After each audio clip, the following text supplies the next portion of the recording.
need for installation for any of Woodland's new stoves and fireplaces. We can help you with the stove and the chimney planning. Want to do it yourself? We will help you determine all the parts needed with our installation know-how. We have been installing wood stoves and fireplaces for over 45 years. Woodland Stoves and Fireplaces has over 35 working wood, gas, and electric units on display at the corner of East Franklin and Riverside Avenue in Minneapolis. Save money. Take advantage of the spring and summer chimney discounts when you buy any fireplace product right now at Woodland Stoves and Fireplaces. With your AM 950 weather, I'm Brett Johnson. Look for sunny skies today with a high near 92. Tonight, partly cloudy with a low around 68. And Friday, sunny with a high near 87. Experience the bold flavors of Szechuan and Mandarin cuisine at the Great Wall Restaurant. Indulge in their menu favorites like the hot and sour soup, sesame chicken, and Peking duck. Order for takeout and view the extensive menu at GreatWallyDina.com. Conveniently located just south of 50th and France Edina. Again, GreatWallyDina.com. Portions of the following program may be pre-recorded.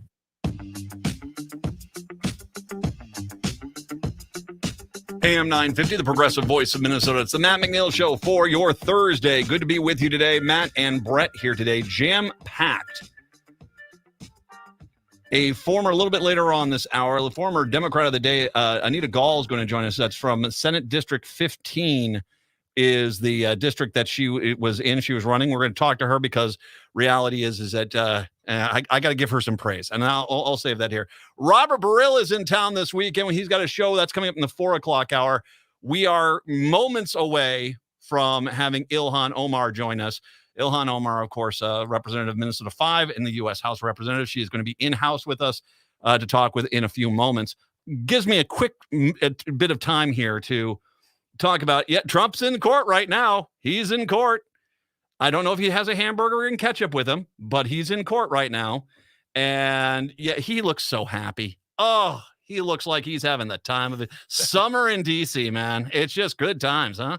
Absolutely, yeah. I'm sure it's a great day for him. Representative's here? She is. Well, great. We'll take a quick little break. Come on back. Representative Ilhan Omar, when we do return, it's the Matt McNeil Show right here on AM 950.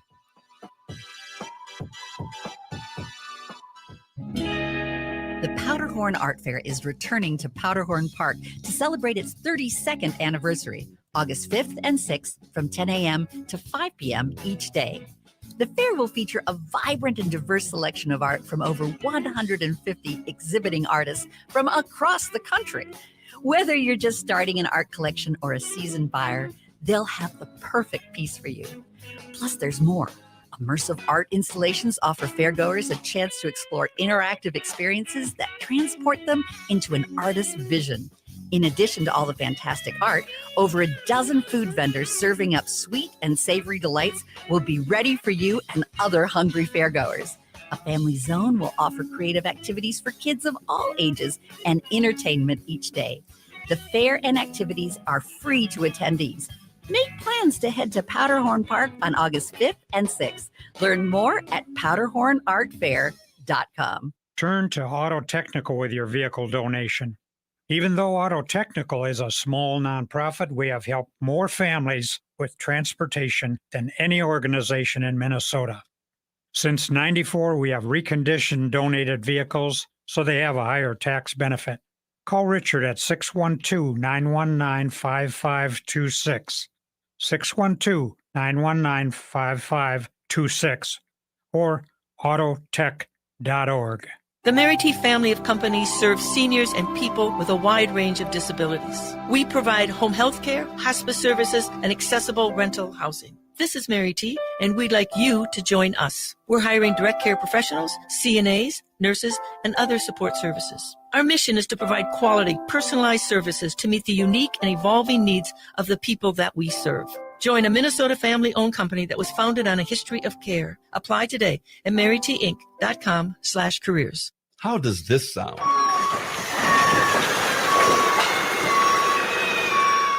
Doesn't this sound better? If you've decided to level your home and build new or to renovate, hire Better Futures Minnesota instead to take it apart by hand. Think before you scrap. Think of the energy and greenhouse gases saved when someone repurposes your old cabinets, fixtures, and lumber. Think of all the resources saved by diverting those building materials from the landfill. Better Futures Minnesota makes it happen for you. Hennepin County residents and public entities, funds are available to make the environmentally responsible alternative comparable to a typical demolition. For more information, check out betterfuturesminnesota.com. That's betterfuturesminnesota.com or call 612-351-8650. And don't forget to shop the Reuse Warehouse in Minneapolis. AM 950, the progressive voice of Minnesota. It's the Matt McNeil Show. Representing Minnesota's 5th District in the U.S. House of Representatives is Representative Ilhan Omar. She's kind enough to be in studio with me this afternoon. Representative, thank you very much. I appreciate the time. Yeah, glad to be here with you. Let's start off with what's going on as we speak. Donald Trump's in a courtroom. Does not look like he's having a good day.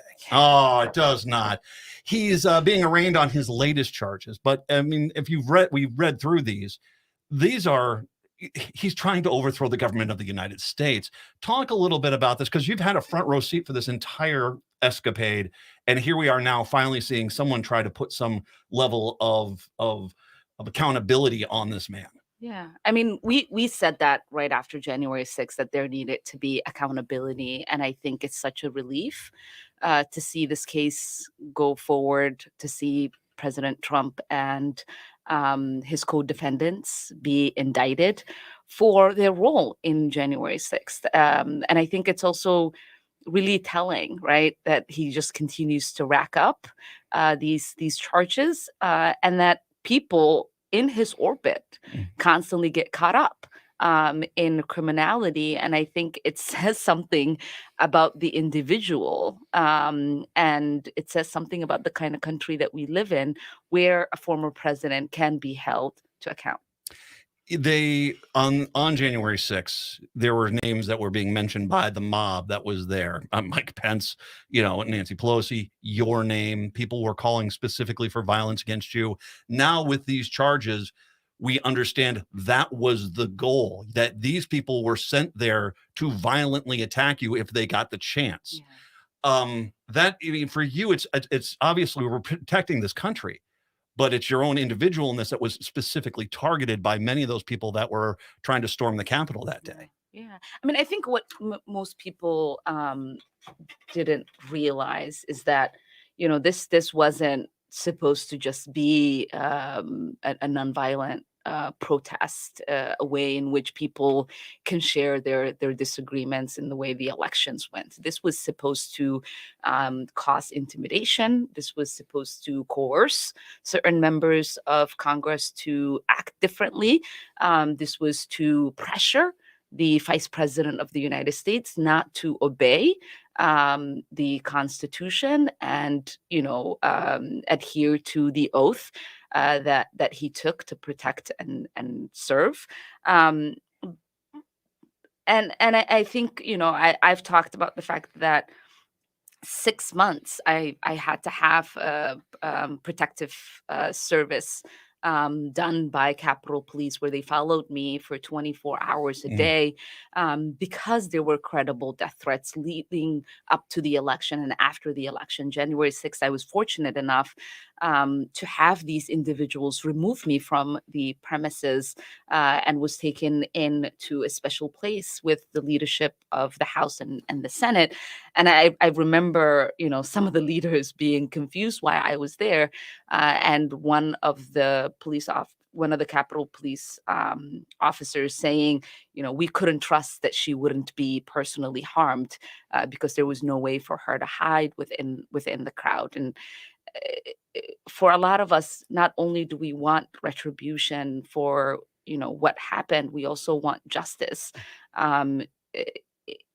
for ourselves and for every single person that was at the Capitol that day. You are in a very different house, obviously, than you were last. There was competency and things got done. Truly an amazing first 2 years of the Biden administration with the Democratic House. Republicans have taken over.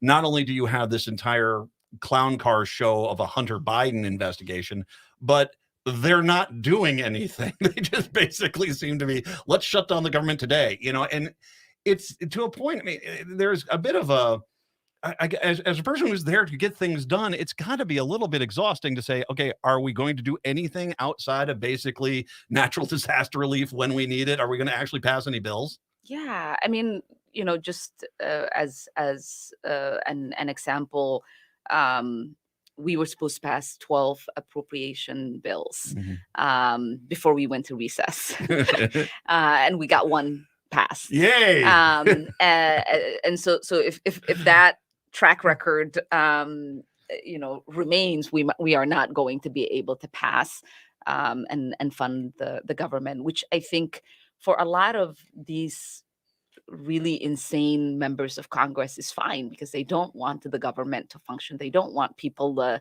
have continuation in receiving their Social Security checks, their disability checks, for veterans to receive their benefits. They don't even want the IRS to do its work. And I do hope that we get to a place where McCarthy develops a backbone and a spine and stands up to these people and looks out for the country instead of just for his career and the dream of being a speaker. Because when you are sent as a representative of the people, you're supposed to do the work on behalf of the people.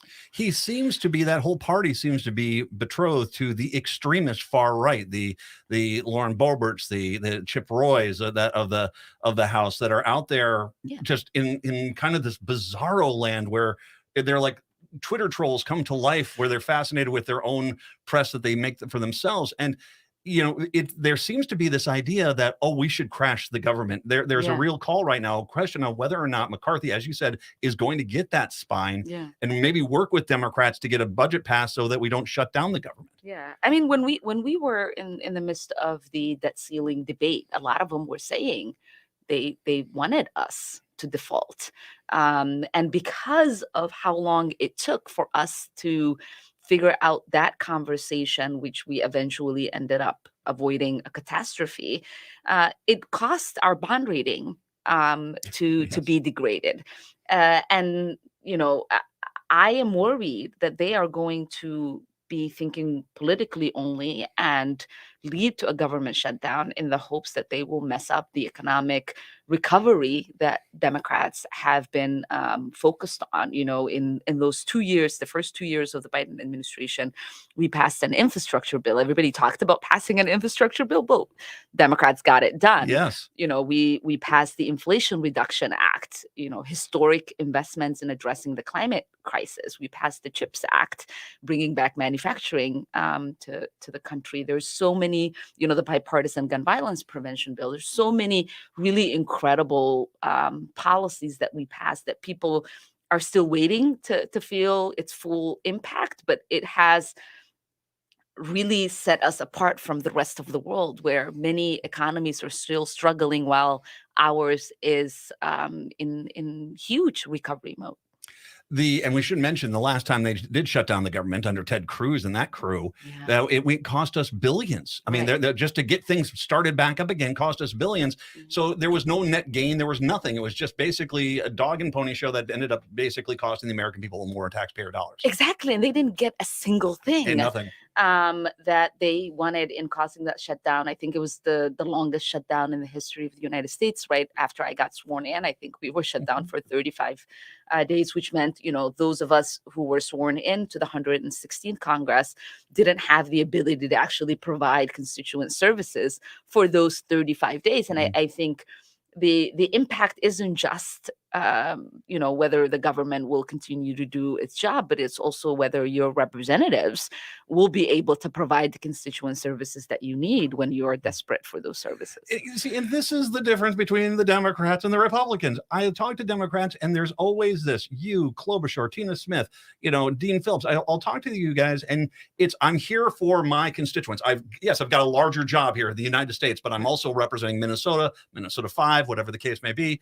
And the Republicans, their constituents don't seem to be anywhere on their radar in regards to what they're doing on a day-to-day basis. Which is really odd because they call themselves constitutionalists, right? They will say they follow the founding fathers. They want things to be run. There's a reason we're called the House of Representatives. We're technically supposed to represent the interest of the people. The Mhm. reason we run every 2 years is because we are supposed to be held accountable by our constituents. We're supposed to be the ones closest to addressing their needs. And the fact that these people only care about politics and not policy to alleviate some of the struggles that people are having is shocking to me. I mean, I don't understand how there's this mockery of the people that we represent by focusing on, the pornographic photos of Hunter, a private citizen, right, who's had these pornographic images stolen,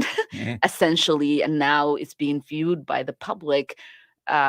And that access is being provided by the House of Representatives. How gross Yes.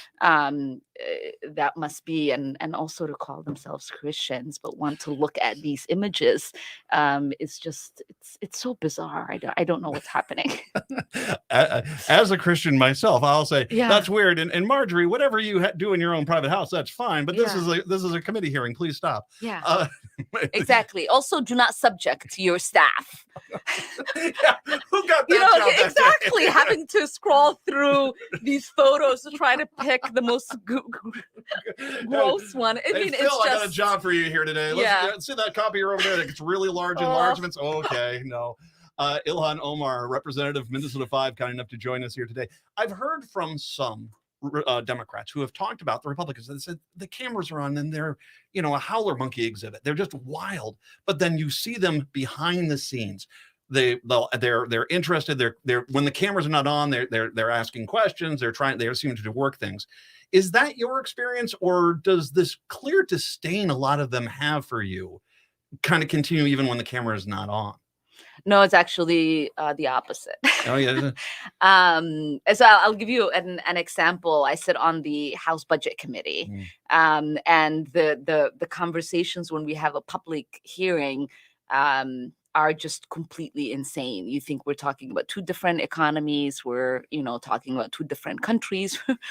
we are talking about different sets of issues that Americans are facing and the ways in which we should address them. But when we are doing briefings, we're all together. There's no cameras. We're just having a conversation about different policies. It's more cordial. People are more agreeable. There's a better discussion. And it's actually been really helpful for us on the budget committee to do less public hearings and to do more of the work behind the scenes, because we are actually able to have a sane conversation as opposed to the insane one that happens in front of the cameras. I think, when C-SPAN was created, it was about bringing the people in and creating more transparency. But I think it sort of created a really sad incentive for people to put on their a performance hat and sort of audition in front of the public, and it's unfortunate. One of the things I want to talk about as well is you've been working on policy. We've had record heat across the country right now. Talk a little bit about that, because obviously I can't even comprehend Phoenix right now. I can't comprehend third-degree burns. You're sitting on the pavement. Yeah. We're getting to the point where you could fry an egg on the pavement as well. It's uninhabitable areas. Yeah. We're going to get to this point, and not only is it affecting the population, but crops, water supplies. This is a real serious problem. What have you been working on there in DC to try to address this? Yeah, I mean, I think the biggest problem for us has been, looking at states like Texas, where they've passed legislation to say any protective ordinances that have been created, if they are not in line with the state policies, cannot be enforced.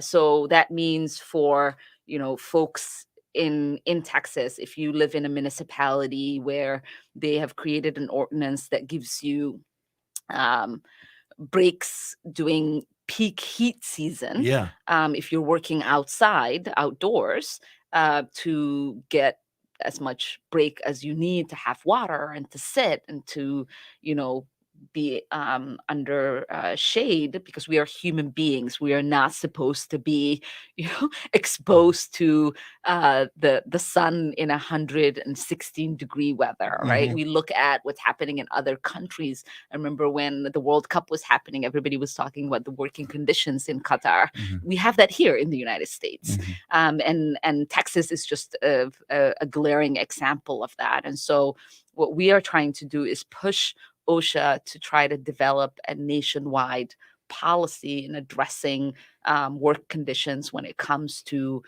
extreme weather. Well, and I was in the military, and I went to boot camp through Fort Jackson, South Carolina in summer. Delightful, by the way. Yes, I lost a lot of weight just sweating that one out.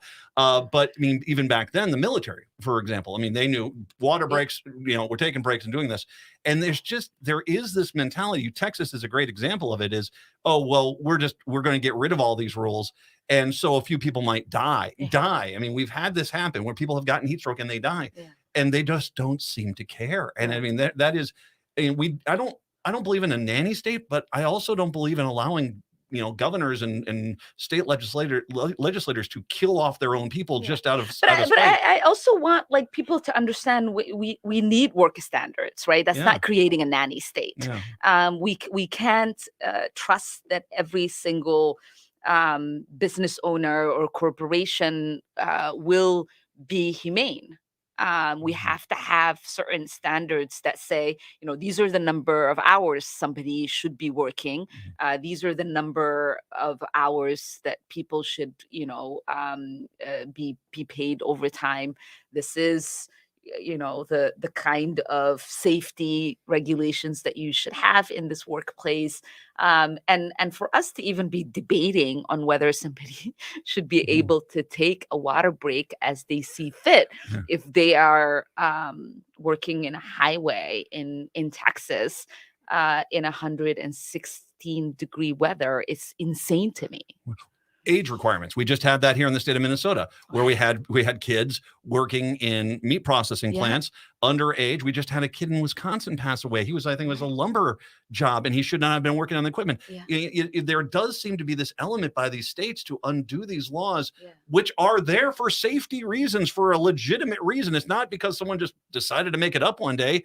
We have to do these things. Yeah, I mean, the amount of regression that's happening in addressing some of these workers' rights issues is really appalling. I mean, we've got, states like Arkansas that are making it easier for people to hire underage workers. And I'm grateful that we live in Minnesota, where our legislators actually actively work to protect children. But it is really unfortunate, some of the things that we're seeing. And that's why we have to fight for these nationwide policies and federal regulation in this regard.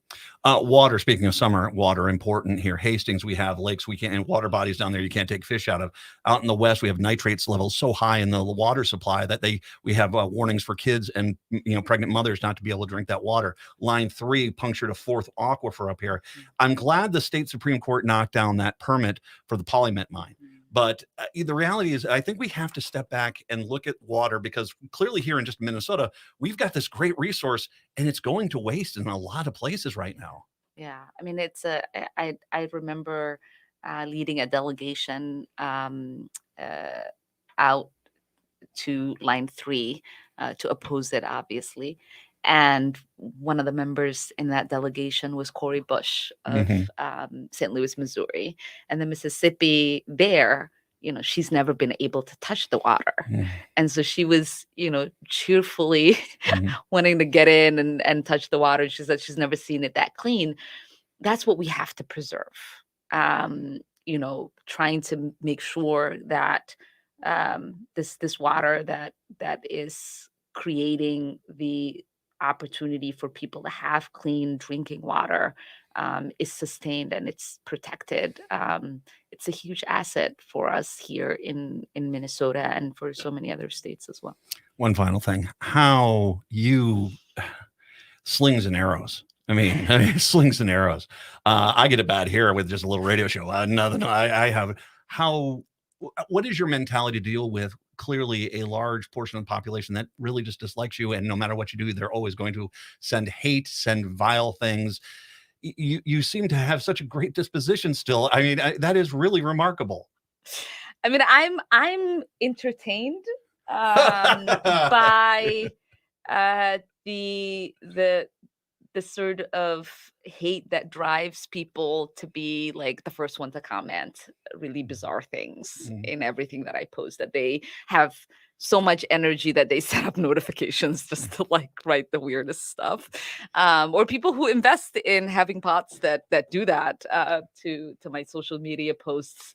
I want to live in a world where we care for one another, and we're loving towards one another. And I think it's both entertaining and sad that these people exist, unfortunately, but I don't really care to feel any sort of way towards them, because I reserve my energy for the radical love that I want to spread, both in the policies I advocate for and the ways in which I show up in my community. A master's class in taking lemons and turning it into lemonade. I mean, it really is. I really do enjoy the fact I lost you, by the way. I lost you as my house rep. They moved my border like 3 blocks. Oh no. So I'm with Dean now. Fine, I'll be with Dean. Very unfortunate. I don't, but I was so happy. I'm so happy, first of all, you're in the Minnesota 5th. I'm so happy you represent Minnesota. I'm so glad you're there. Thank you. It's an absolute privilege to be able to chat with you. Thank you very much. I appreciate the time. Well, it's today. an honor and privilege to serve. So thank you for having me. Representative from the Minnesota 5th Congressional District, Ilhan Omar, kind enough to join us today. We'll take a break. Come on back. Anita Gall is going to join us when we do return. It is the Matt McNeil Show right here on AM 950. Yeah, man. Hey, it's Patrick for Zero Res. Believe it or not, barely a month from now, the kids will be back in school. So while you're getting some fresh looks for your kids before they head back, make sure to get a fresh look for your home, too, with my cleaning heroes at Zero Res. Carpets, tile, rugs, upholstery, basically every surface in your home can be Zero Resified, so it's time to call the cleaning pros at Zero Res. It's also the height of the summer allergy season, so it's the perfect time to get your air ducts cleaned. Get that nasty pollen and dust that's been swirling through your air conditioner out of your home. This month from Zero Res, get 3 rooms of carpet cleaned starting at just $129 and take $75 off an air duct cleaning. You owe it to yourself, your kids, and your home to get the fall off to a good start. Call Zero Res today, 9520-RES, or schedule an appointment at ZeroResMinnesota.com. Zero Res, backward or forward spells the same.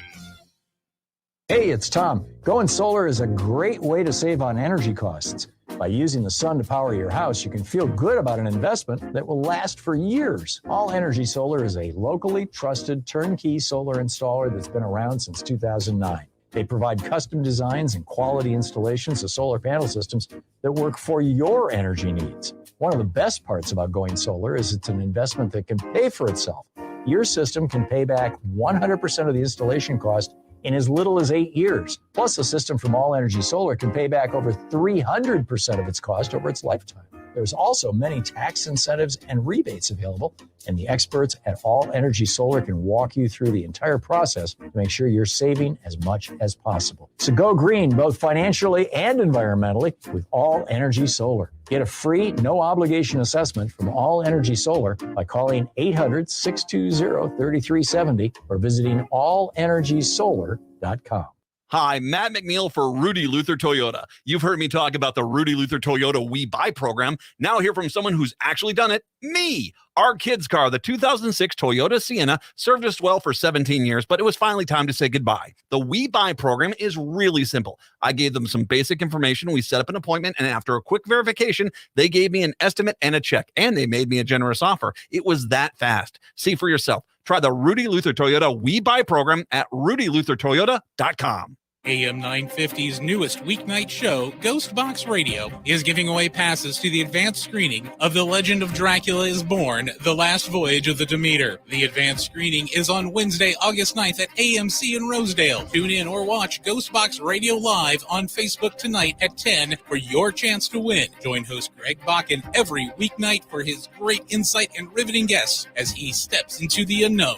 Ghost Box Radio live, weeknights, 10 o'clock on AM 950.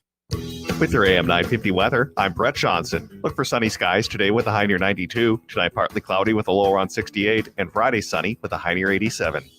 Get paid to upgrade. Warner Stellian will buy your appliance for $50 during our trade-in sale. No one else saves you more time from shopping to free professional delivery like Warner Stellian. Put us to the test. Shop Minnesota family-owned WarnerStellian.com.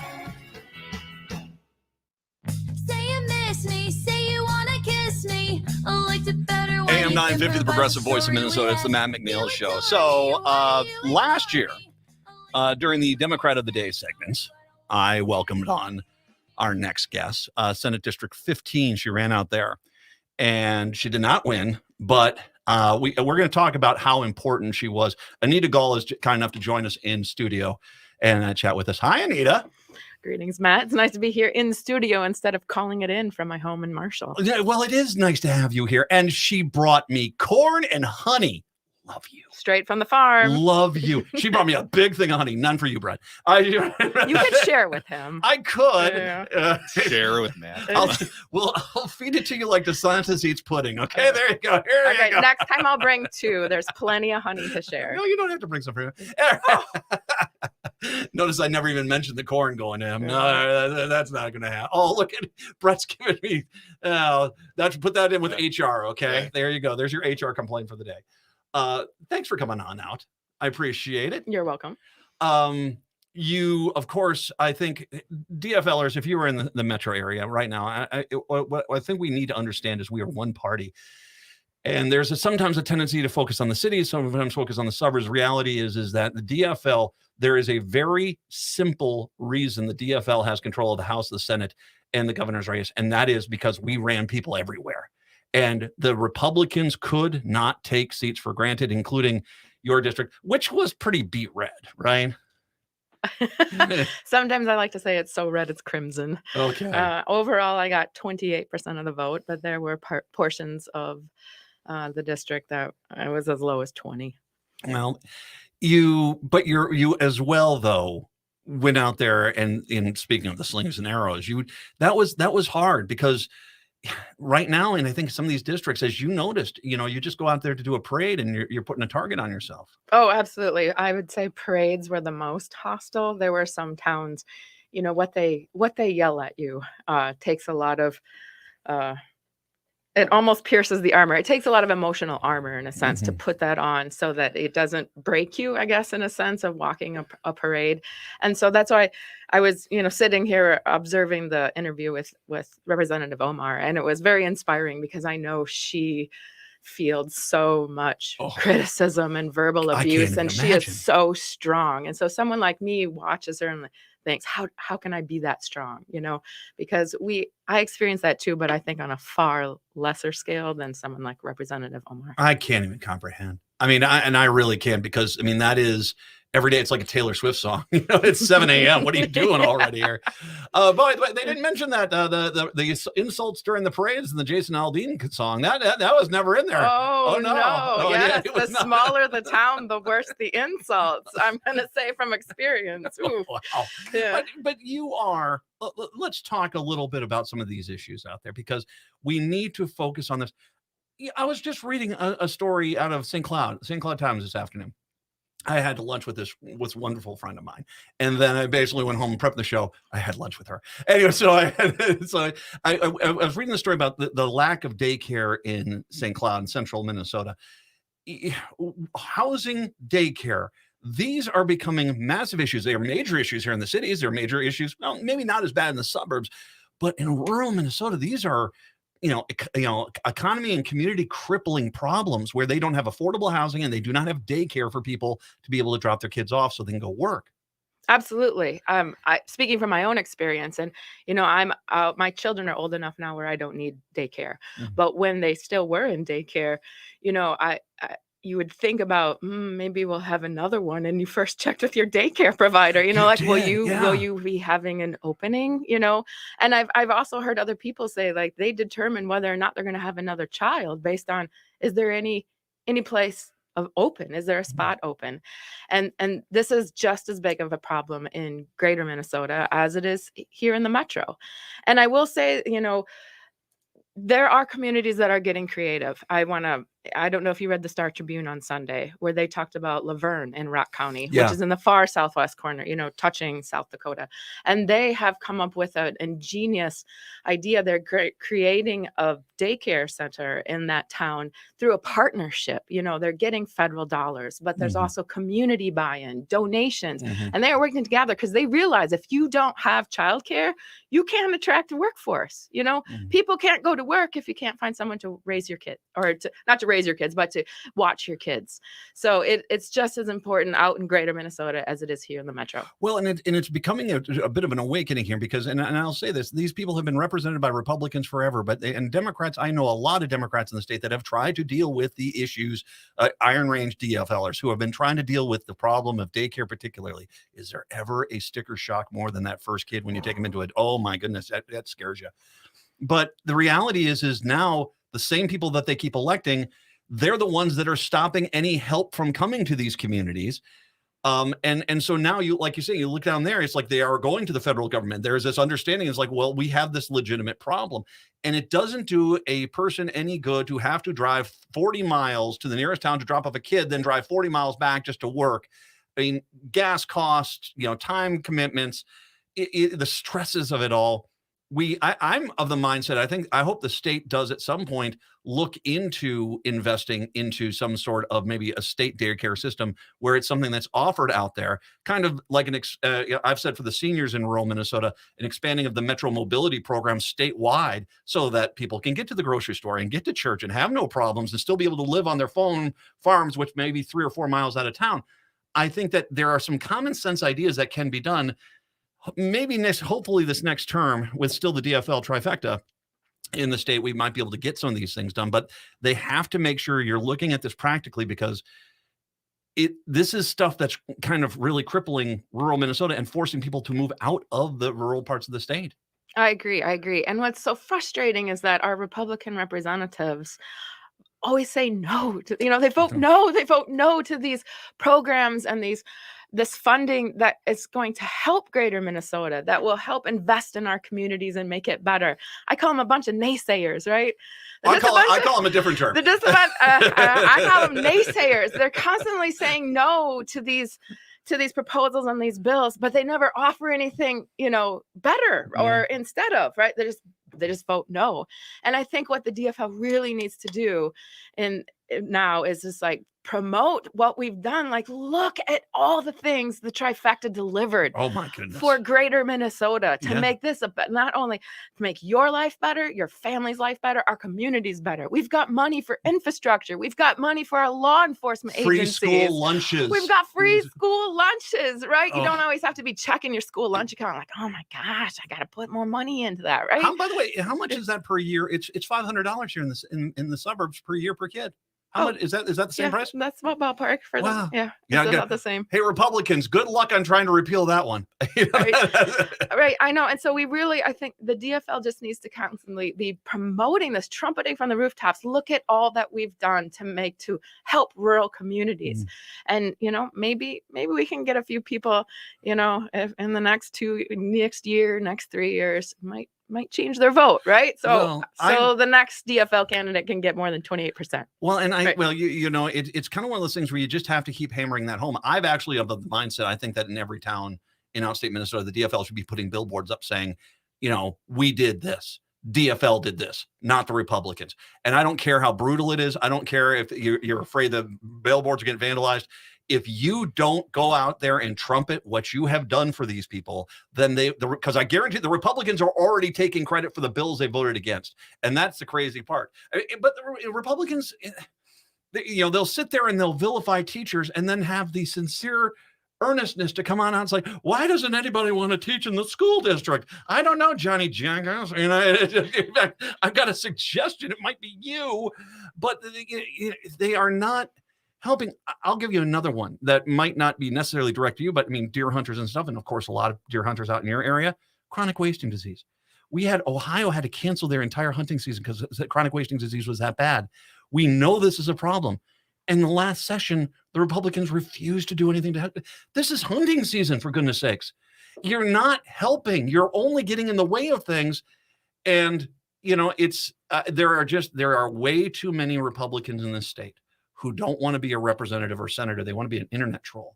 And that, I think, is what's really causing problems. And I think this is kind of the dynamic they're having to deal with, is because people, I think, turn to the DFL because the reality is the other side's just not there. And I know your district was really red, but the reality is we still have a trifecta in the state. And a lot of that has to do with you. I'll get back to that here in a second. But people just, you're not doing anything. Stop it. Help.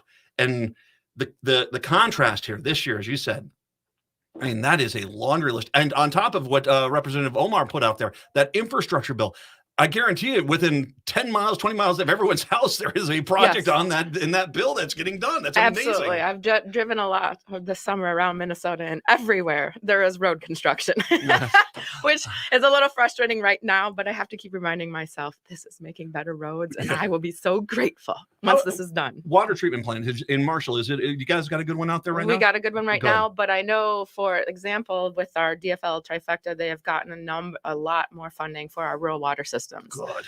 So the Red Rock water system, the Lincoln, Pipestone Lincoln water system. So there, and the city of Tyler got money for their water treatment plant. So they have done so many good things for our local communities. It's our job. And I know I speak as the Lyon County DFL chair. We had this giant banner made up for our fair. So at the fair, we have this giant banner. What have Minnesota Democrats done for you? And it just lists, I think we've got 20 different things on there. So we're there, we're promoting it, we're trumpeting it as much as we can. Well, and I think the state party needs to get out there and help you guys a lot more, because, you need to, we're on the side of the people in these districts. The Republicans aren't. That's just that clear. Anita Gall is joining us right now. Lyon County DFL chair. Hello there. Okay. I buried the lead. Let's first of all, how's summer going out there? I mean, for you, you've been traveling around a lot, but I mean, what are you seeing out in rural Minnesota right now? Well, I will say, from where I'm at, we're dry. I think most everywhere in Minnesota. Could sure use some rain. I hear maybe Saturday we might get some rain, but you can really tell it. The crops are looking quite stressed. Things are getting a little dire. So everyone put out a good word and hope for some rain. Are you at the point now? I mean, obviously, I imagine some are into the watering of it there. I mean, that's very costly, very expensive to pull that off. It's kind of one of those things.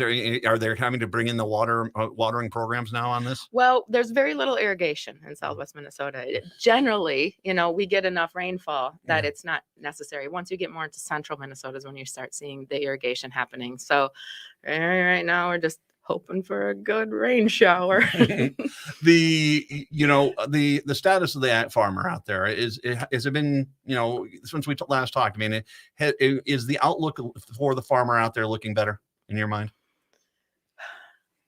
I think so. Farming is always different. If land prices are so high right now, and input costs are so high, but when you're in farming, it's always a difficult business. I know my brother took over the family farm about 5 years ago, and he's a diversified farmer. He raises natural hogs, grass-fed beef. He has bees. He has sheep. So because he has a diversified income, he's making a go of it. He's terribly busy, though. The other day he calls and I'm like, I don't know. I just work so hard. I never have time to do anything. I'm like, well, it's that. And you got 4 little kids. So that's it. When you do have time, it's already booked.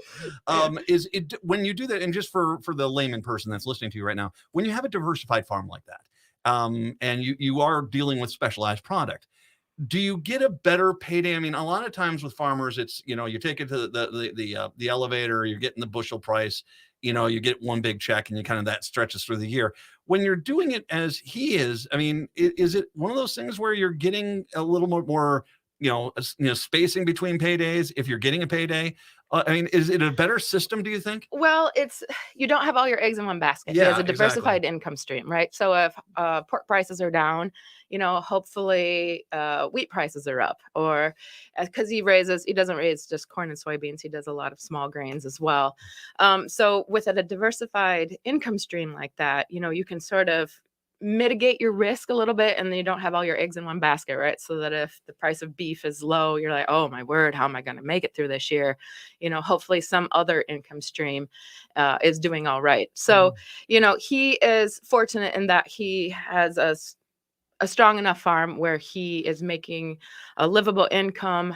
His wife is able to stay home, and they have 4 little kids, so she's busy, but they make it go of it. But yeah, it is a lot of work, but I'm immensely proud of him because he's dedicated to the land. He's keeping the family farm alive, and he's carrying on, the farm that he is inherited from my father, and he's doing a great job.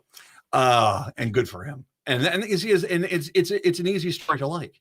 It is an easy story to like. It's salt of the earth. It is. It's not a Jason Aldean story. It's your brother. It's people going out there and working the farm and doing what they can to get by, and then hanging out with the kids. And yes, I'm sorry. So we need to maybe do a fundraiser for a vacation for him. Maybe we do that, something like that. Maybe just a little time off. He's usually just so tired. Of course, it is summer. It is the peak season. Yeah. A nice bed someplace out in the woods and quiet. Yeah, exactly. Probably just needs a little peace and quiet. Yeah. One last issue specifically about the rural Minnesota broadband. Is it getting better out there? It is getting better, and with the state and the federal dollars coming in, I think it's going to get even better, which is about time, because just because we live out in greater Minnesota doesn't mean we need good, strong, reliable, fast speed internet. Everybody needs it to do business. So it's medical, it's educational, it's farming, exactly. It's everything. I'm going to, if I may.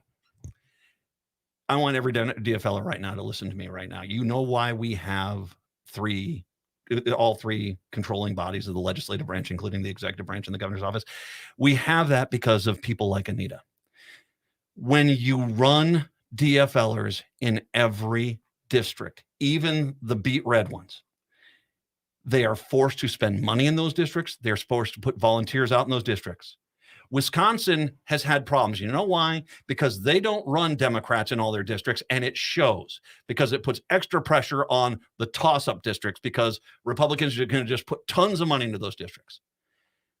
What Anita did was go on out there into an area where she put a target on herself just by saying, I'm a Democrat, I'm a DFLer, I'm running for this office.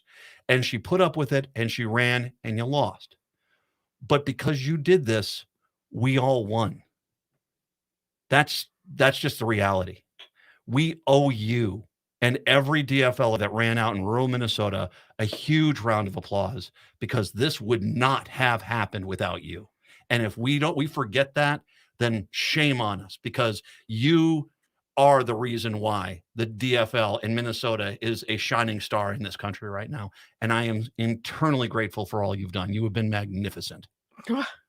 Wow, I don't know what I'm going to do with all this praise, but I'm just happy I could do my part, because what the trifecta has delivered this session is it's wonderful. As Governor Walz said, Minnesota has become an island of decency, right? An island, and I'm proud to live in this island of decency. You come back anytime you want. Well, you don't have to bring honey and corn. You don't. Other products. Now tell me all he does. I'm gonna say there might be other things that I could bring you from the farm. We've got freezer full of meat. So. This is how you get me wrapped around your little finger. Anita Gall, the chair of the Lyon County DFL and last year's Senate District 15 candidate.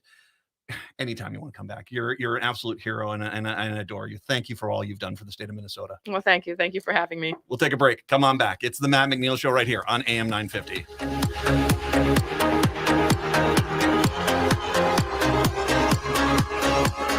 I'm Angela Warner for Warner Stellian. Sometimes appliances break. Other times you spend years wishing they would. We get it. That's why right now we're paying you to upgrade with our trade-in sale. We'll pay you $50 for each appliance you replace. Our in-store specialists take out the guesswork of wondering what's the best one and which one will fit.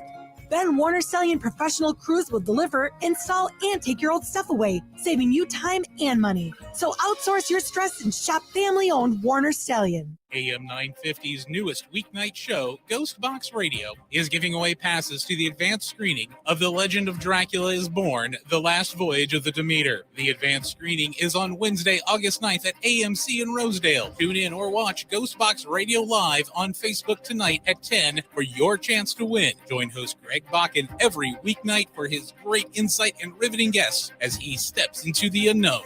Ghost Box Radio Live, weeknights, 10 o'clock. My name is JP Debragosian, and I host This Queer Book Saved My Life, the show where LGBTQ guests discuss the queer books that saved their lives in conversation with the very authors who wrote them. This week, I sit down with advocate James Darville to talk about the memoir The Evening Crowd at Kermsers, and Gerardo Samano Cordova tells us about his new horror novel, Monstrillo. I hope you can join us every Sunday at 6 p.m. right here on AM 950, the progressive voice of Minnesota. Cafe Latte offers made-from-scratch soups, salads, sandwiches, and mouth-watering desserts. So come check out their pizza and wine bar, or get a treat from the bakery made fresh daily. Plus, you can still do online ordering and takeout, along with gift cards. Just go to cafelatte.com and choose from their ever-changing selection of award-winning salads, sandwiches, and soups. Cafe Latte is located off Victoria and Grand and online at cafelatte.com. Do you really want to taste it? AM 950, the progressive voice of Minnesota. It's the Matt McNeil Show. I love when I can mail it in for a day. God, what an hour, man. What a freaking hour of radio, man. This It's is only what... getting better, isn't it? Next hour. Well, not really. I mean, hold on there, Oh, Brad. okay. Whoa. It's for real, man. Robert Marilla's in town. We're going to chat with him about 4:35. He's been all over the place, man. He was playing St. Louis. He was headlining in St. Louis for a while. He's, proudest punch of the kid, man. I can call him kid because I'm an old man now. But, oh, man. Baril, fantastic. He's joining us coming up here. And, of course, spotlighting both of those interviews, you can listen to Representative Ilhan Omar and Anita Gall at your leisure. Just head on over to your favorite podcast site and podcast away, my friends. So I want to read you. This is Scott McFarlane. He does CBS News. He's at the Trump trial. I want to just read this. I haven't read this. I'm just going to go through this because apparently things were delayed a little bit. So Trump is in the courtroom. I want to lay the scene here. Trump is, hello, I'm Donald D. Should I sign an autograph for the judge? I don't know if he did that. Hopefully it's like a plea agreement instead. Oh, God. Insanity. Insanity, Your Honor. Sure, Mr. Trump, you can sign an autograph for me. X. I didn't know you were a fan of Twitter. Anyway, Scott McFarlane from CBS News. I'm just reading through his Twitter feed right now because this is pretty precious. DC police officer. Well, this is actually, how about this? DC police officer Daniel Hodges, who was crushed in the door by the rioters by the Capitol attack, he arrived at the courthouse for today's hearing. Also, retired Sergeant Aquino Gonell, who was also there. The initial appearance of the felony case of former U.S. president is running late. Judge has not entered yet. Trump must sit and wait. Trump is fidgety. I mean, when's the last time has anyone made him sit idle and wait? Nearly 20 minutes and counting for Trump in that black rolling chair, no defense table, no judge yet. Judge enters the courtroom. The judge entered the courtroom 5 minutes later. Trump shifts his body to face judge. Ugh. Thomas Windham and Molly Gaston are representing the special counsel. Gaston presented the indictment of the grand jury on Tuesday. Judge calls him Mr. Trump. In Florida, federal judge used title of former President Trump. Judge begins by reminding all the courthouse not to record any images or photos. Phones are off in the courtroom itself. Trump stands, raises right hand, takes the oath. Hello, I'm Donnie T. Who needs an autograph? Judge again calling him Mr. Trump. God, that's got to just degrade him. Says she will arraign Trump today and consider any conditions for Trump's release. And now the judge gets called Trump, sir. Sir, are these your curly fries, sir? Trump tells judge his name is Donald J. Trump. John is the J. I don't know if he said that. She asks his age. Trump says 77. Trump is making no use of pen or paper nearby. Does he ever? Trump's hands are clasped on his lap. He's leaning forward, almost hunched.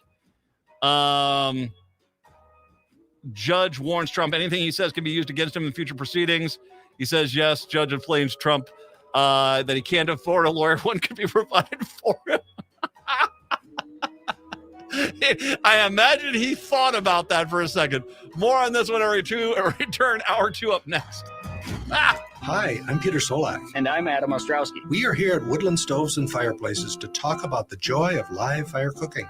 Cooking over a live fire is the oldest and most basic form of cooking. What's new is in the way a fire is handled and its heat is managed. It's easier to experience and enjoy the smell and taste of food cooked over a live fire. Woodland Stoves and Fireplaces sells and installs live fire grills, fire pits, and ovens. Let us help you experience the smell, the taste, the fun of cooking with fire. Pizza was first made and is still best made in an open fire oven. The radiant and conductive heat of a live fire is unmatched for wood roasting and baking artisan breads too. Come see the many ways you can cook over a live fire. Woodland Stoves and Fireplaces has over 35 working wood and gas units on display at the corner of East Franklin and Riverside Avenue in Minneapolis.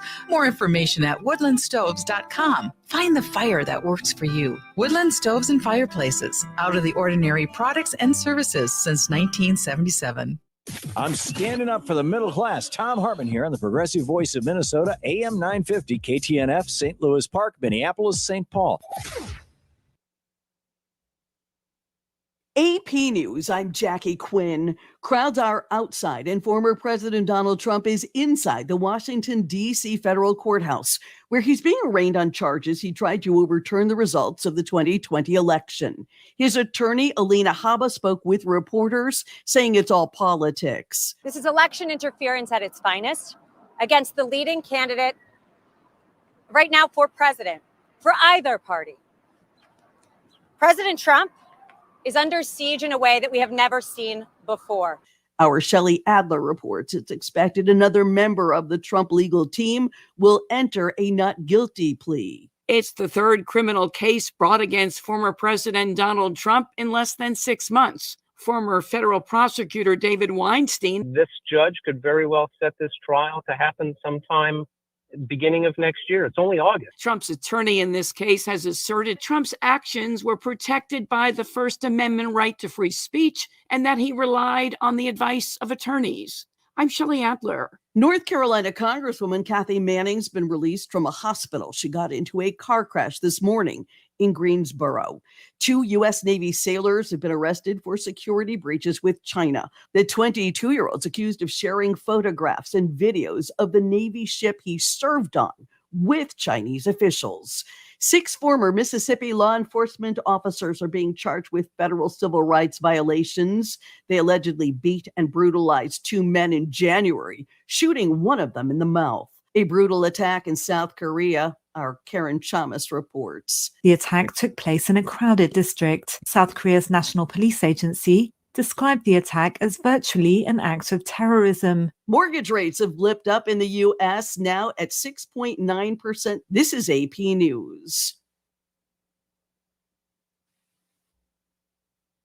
Ask Sherwin-Williams during the Shades of Summer sale, July 28th through August 7th, and get 35% off paints and stains with prices starting at $28.92.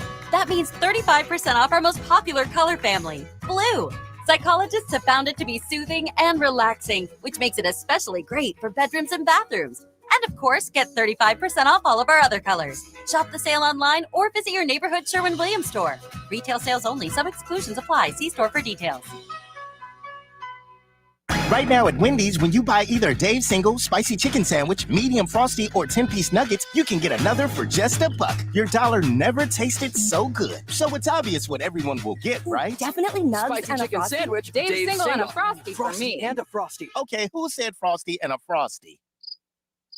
Pick your obvious choice. Choose wisely. Choose Wendy's buy one, get one for $1. Limited time only. Price of participation may vary. U.S. Wendy's valid for item of equal or lesser value. Cannot be combined in a combo or in AM 950's newest weeknight show, Ghost Box Radio, is giving away passes to the advanced screening of The Legend of Dracula is Born, The Last Voyage of the Demeter. The advanced screening is on Wednesday, August 9th at AMC in Rosedale. Tune in or watch Ghost Box Radio live on Facebook tonight at 10 for your chance to win. Join host Greg Bakken every weeknight for his great insight and riveting guests as he steps into the unknown. Ghost Box Radio Live, weeknights, 10 o'clock on AM 950. Hey, it's Patrick for Zero Res. Believe it or not, barely a month from now, the kids will be back in school. So while you're getting some fresh looks for your kids before they head back, make sure to get a fresh look for your home too with my cleaning heroes at Zero Res. Carpets, tile, rugs, upholstery, basically every surface in your home can be Zero Resified, so it's time to call the cleaning pros at Zero Res. It's also the height of the summer allergy season, so it's the perfect time to get your air ducts cleaned. Get that nasty pollen and dust that's been swirling through your air conditioner out of your home. This month from Zero Res, get 3 rooms of carpet clean starting at just $129 and take $75 off an air duct cleaning. You owe it to yourself, your kids, and your home to get the fall off to a good start. Call Zero Res today, 9520-RES, or schedule an appointment at ZeroResMinnesota.com.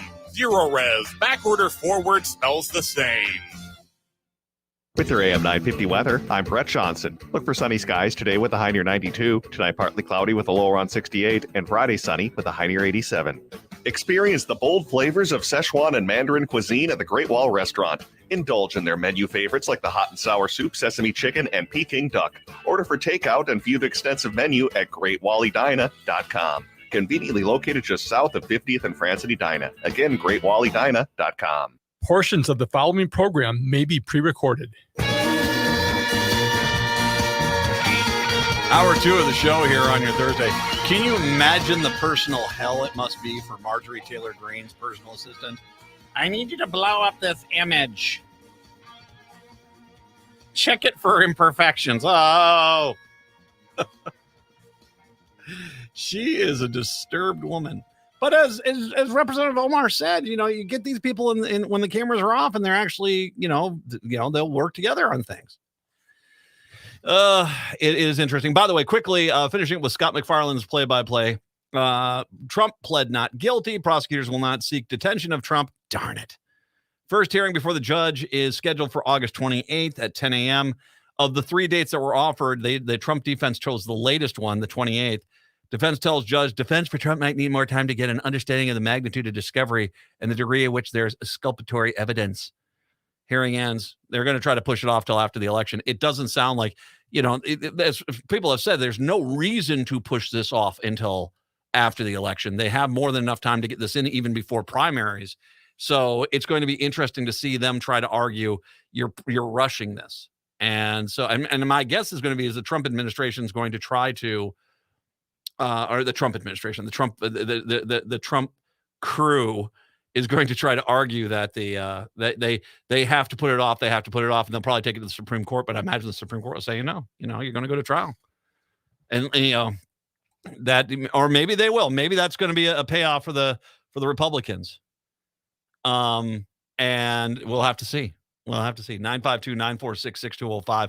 952-946-6205 is the phone number. Good news to start our day here, Brett, or start our second hour, I should say. Now, do you eat the pickles at the pickle stand right as you come in the entrance, the main entrance there, right by the grandstand? Generally, no. No. What's wrong with you, man? You don't eat those pickles? Not right at the grandstand like that, no. Well, not at the grandstand, but the pickle stand that's got the pickle chips there? Yeah. You're not a big fan of those? Which one do you go get? Do you get a pickle? Yeah, I'll get the pickles. Yeah. I'm just not going to eat it right away. Well, of course you eat it right away. If you got to eat something as soon as you hit the door, if you're going to stage yourself for the day there, that's just a gimme. Good news, they're adding a second stand. Where is it? The perfect pickle, which plies. Oh, for goodness sakes. The perfect pickle, which plies their trade on distinctive trailer on Dan Patch and Liggett, will open a second location this year's Minnesota State Fair. The vendor has shared a picture showing a new purpose-built stand that will be located in the north end of the fairgrounds. Oh, okay, it's by the Little Farms Hand Exhibit. God, there used to be nothing up there. You remember when they opened up that stretch north of Machinery Hill? It was kind of almost like there was nothing there, and now that thing is packed. They moved the pets up there, and they've got the Twins were up there for a while. I don't know. I think the Twins have moved over by International Market Square or International Bazaar, the International Bazaar, by the Horticulture Building. But what else was up there? They got the thing. They got the karaoke thing. You know that karaoke stand where you can go sing along with the music. I'm there every year. Of course. Who doesn't love ABBA? Who doesn't love ABBA? Now you grab some fried pickles before you head to the giant sing-along to visit the pups at the Pet Expo or on your way to the Lumberjack Show and the other fun activities on the North End. It just gives me, you've spread them out perfectly so I can go get pickles when I come in. By the time I get up there, I'll get more pickles. It's perfect. That does kind of work out. Yeah, it's perfect. Some karaoke, maybe some lumberjack. Well, what you do, wait a second here. It just dawned on me. We got the gondola rides, right? Or the ski ride. The gondola rides go from the Horticulture Building over to behind the pickle stand. But on the other side of the grandstand is the ski ride that runs all the way to the north side there. So all you do is pick up your pickles, start eating your pickles, get on the ski ride, take it all the way to the north side, get off the ski ride, more pickles. Genius. This whole pickle fiasco that they're doing right now, all this stuff with the pickles, it's got to be a good pickle. If you don't have a good pickle, don't waste my time. You're just teasing me at this point. That's a cucumber that's not developing. Stop it. So there you go. Good stuff at the fair. Finishing touches are being placed on the company's new venue with signage coming soon. Next week, our original trailer will roll into place if it posted on Wednesday. We're looking forward. That's a trailer? That whole building is a trailer down there by the Skyway ride? 952-946-6205. 952-946-6205 is the phone number. I did want to make sure, since I did bring in Ilhan Omar, I did want to mention members of Congress jetted off for an August recess without a plan in place to avoid a partial government shutdown when the new fiscal year begins October 1st. Lawmakers who write the spending bills acknowledge that it's a real possibility, giving deep divisions. The stalemate stems from a split among House Republicans on how much the government should spend and whether the bills should be filled with far-right policy objectives. We're in a difficult spot right now. I regret that we're here, said Arkansas GOP Representative Steve Womack told reporters about the House Republicans' division before the recess. We have an entire 4 or 5 weeks now to think about it, and maybe cooler heads will prevail. No, they won't. No, they won't. Cooler heads will not prevail. If anything, Marjorie Taylor Greene is probably freebasing roids right now and trying to come up with even a more extreme. We'll have a public beheading of a liberal every day. Seriously. They're not going to calm our heads. No, they're not going to hear that. The Speaker, Kevin McCarthy, a California Republican, and President Joe Biden struck an agreement on spending levels back in May when they brokered the debt limit deal, though the House has written its dozen government spending bills significantly below those levels and loaded the bills up with social policy riders that couldn't pass as standalone legislation. But that hasn't appeased some hardline conservatives who argue the party should force a government shutdown to move the bills even further to the right. You're not going to, okay. You're not going to force the Senate and the presidency to do this. You guys did this once before. Ilhan Omar talked about it, that you basically shut things down. It was the longest government shutdown in history. And it ended up costing taxpayers, I think it was somewhere around $60 billion in additional costs. $60 billion. As Republicans patted themselves on the back as they thought they had done something, we sent a message. Yeah, the message is you're freaking idiots. That's what the message you sent. This is a bad idea. It is a really stupid idea.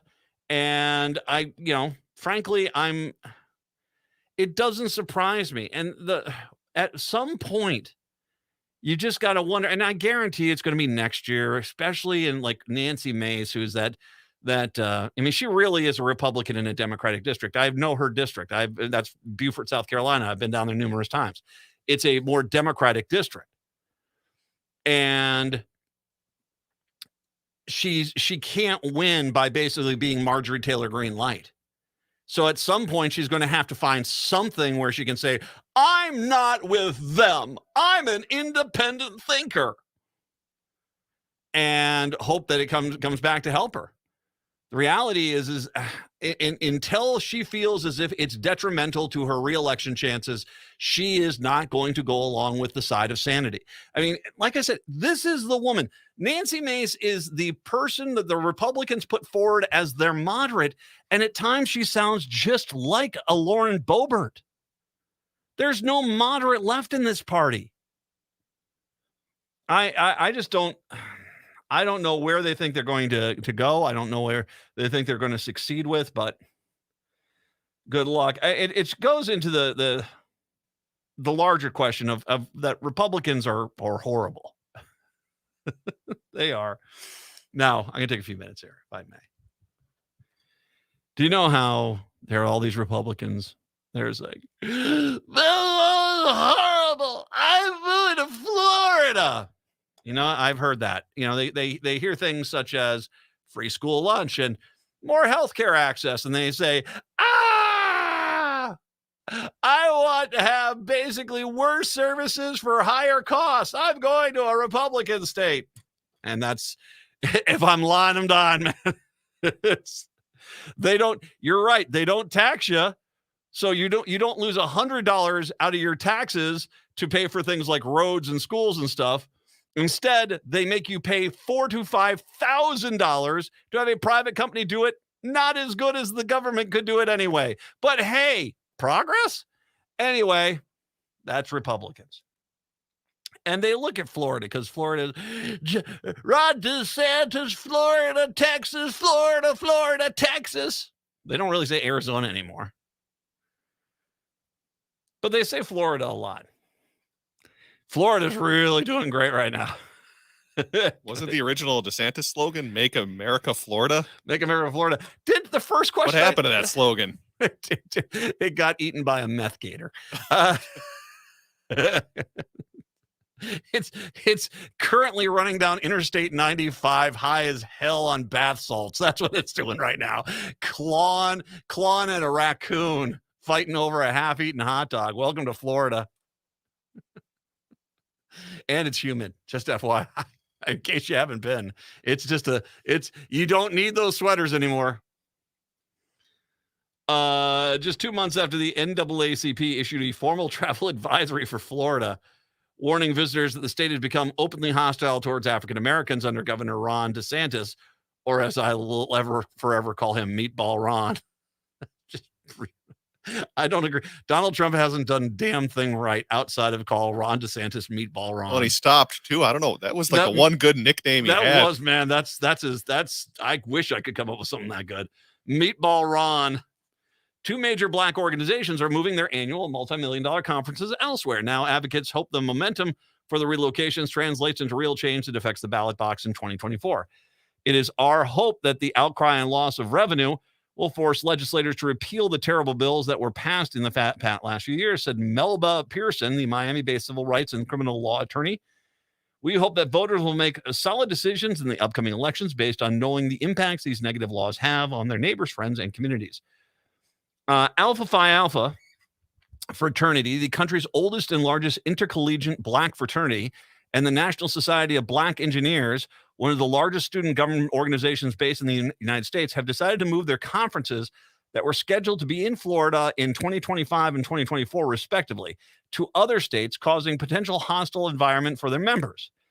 Alpha Phi Alpha, which was founded in 1906 and boasts a membership of more than 200,000 members and 700 chapters around the world, that last week said that due to DeSantis' harmful, racist, and insensitive policies against the black community, the organization would find a new home for its 119th anniversary convention that was slated for Orlando in 2025. The group says the event was expected to generate $4.6 million in economic impact.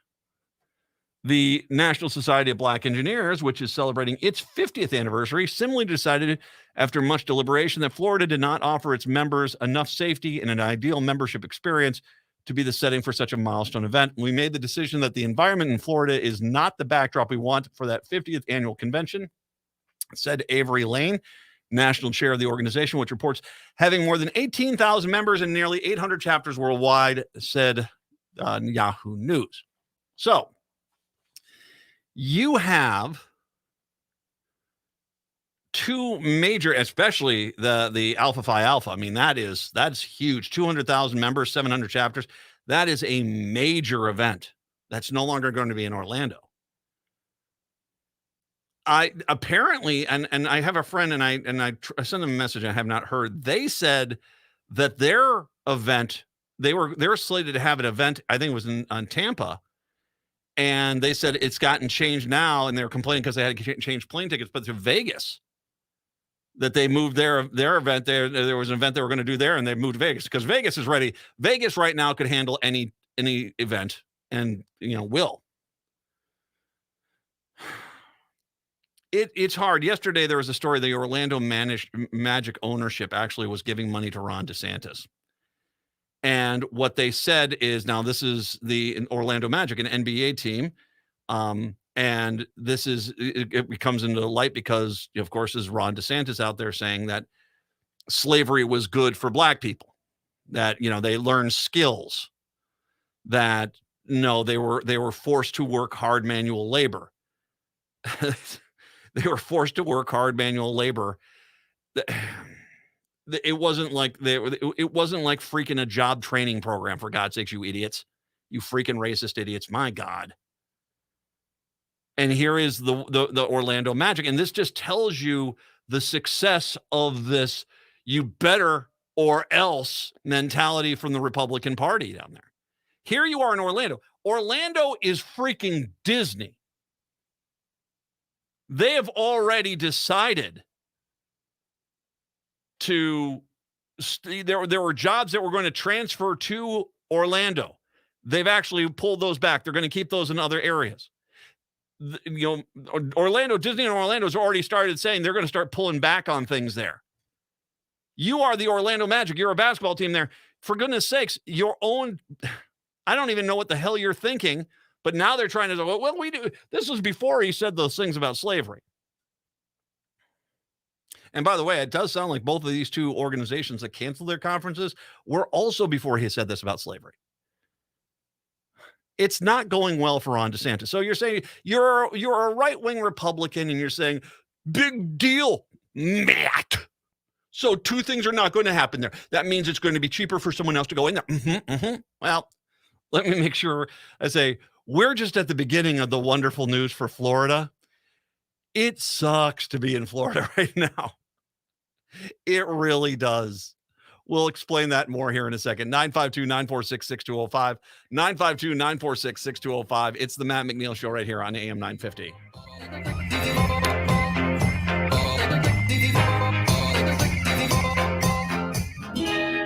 The Powderhorn Art Fair is returning to Powderhorn Park to celebrate its 32nd anniversary, August 5th and 6th from 10 a.m. to 5 p.m. each day.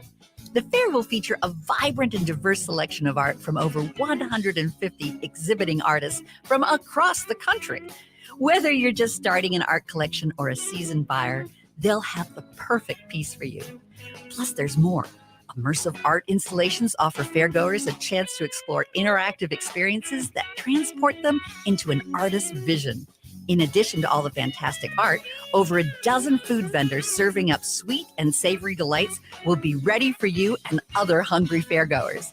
A family zone will offer creative activities for kids of all ages and entertainment each day. The fair and activities are free to attendees. Make plans to head to Powderhorn Park on August 5th and 6th.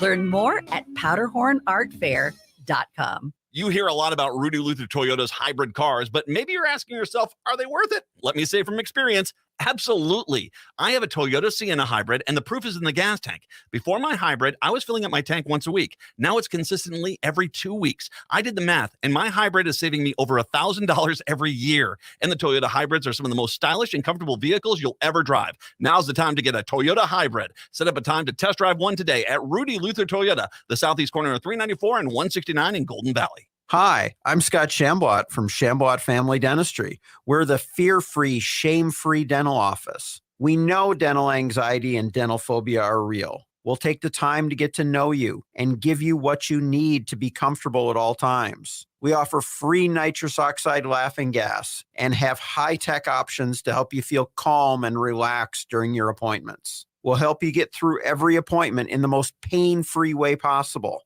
If you're having a dental emergency, we'll try and get you in the same day you call because we don't like to see anyone in pain. As my daughter Rachel says, if you don't see my dad, please see another dentist. Take care of your teeth because they're the only ones you get. This is Chad, owner of AM 950. I've been going to Shambot Family Dentistry for years. They get me in last minute when I'm in pain and make regular checkups easy and comfortable. Shambot Family Dentistry in Hopkins and St. Paul. Find them online at ShambotFamilyDentistry.com or call 1-800-FIX-MY-TEETH.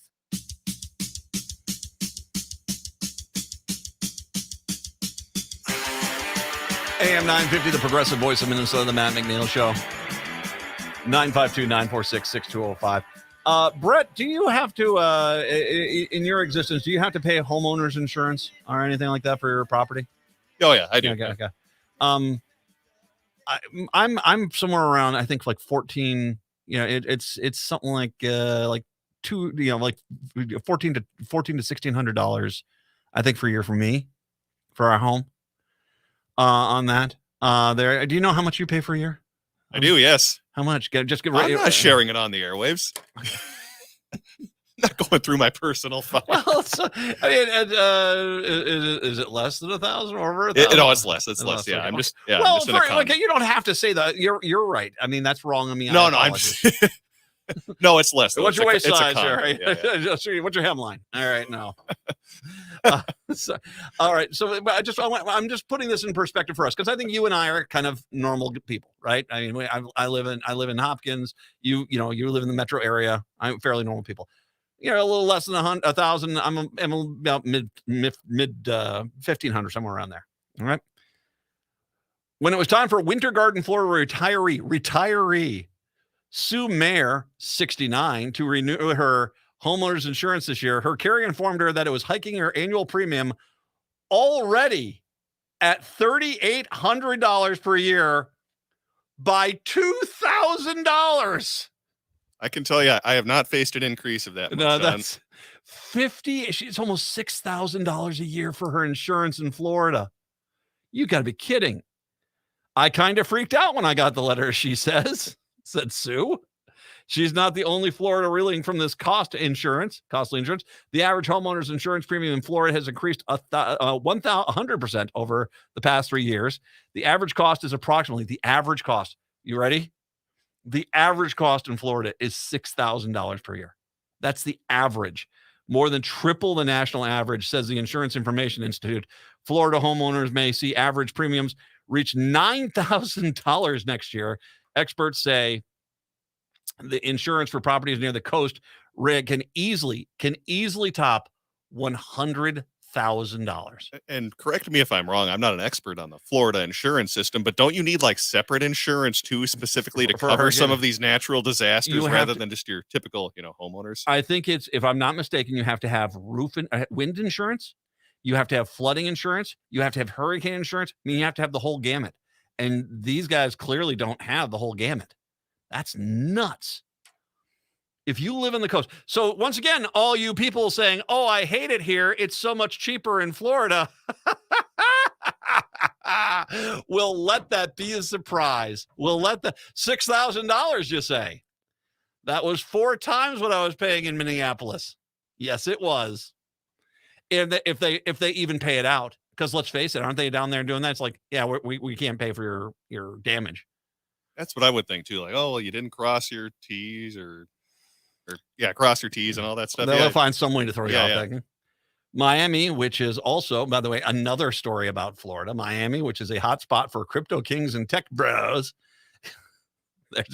Really is seeing a come down of like, really, people are leaving a town that's been invaded by crypto kings and tech bros, you say. Wow, couldn't be running fast enough from the city, you say. Okay. Despite Florida's boom, which helped become the fastest growing state between 2021 and 2022, Miami-Dade County has been losing more residents than it's been gaining in recent years. Between 2019 and 2022, Miami-Dade County's population shrank resulted in the first population decline over a multi-year period since 1970, said the Wall Street Journal, reporting data from the Federal Reserve Bank in St. Louis. The recent decline is all more significant given the fact that the country's population nearly doubled, according to the data there. Between 2020 and 2022, the county also lost close to 80,000 people through net migration, with people leaving for other parts of Florida or other states altogether. While unemployment rates in Miami are among the lowest in the country, the area's housing surge. Apparently, it costs insane amount of money to live in the Miami area. The median home value in Miami is $550,000. Wow. Home prices in Miami have surged by 53% since June of 2020. The city has the highest share of U.S. of cost-burden renters, or renters that are spending 30% or more on household income on rent. Wow. About 61% of those in Miami rent market fall into this category. 61% of people renting property in Florida are paying more than 30% of their total income in rent. God. The median income for the county is about $57,815, according to the data, which is last collected in 2017 to 2021. So, yeah, that's not good. The Democratic Party nationally on July 31st put out this nice little tweet. Florida now has the highest inflation rate in the U.S. While Ron DeSantis is fighting what's culture wars, millions of Floridians are losing their health care. Florida is taking sick kids off of Medicaid months before planned. Florida insurance premiums have soared 206% since DeSantis became governor. Florida is the least affordable place in the United States to live. And the fine folks at the Minnesota DFL did add on. Average rent in Florida is $2,396. The average rent in Minnesota is that's, by the way, that's all of Florida. That's all of Florida. The average rent is $2,396. The average rent in Minneapolis is $1,660. That's it. Actually, in Minneapolis. There we go. The inflation rate is 6.9% down there. It's 1.8% up here.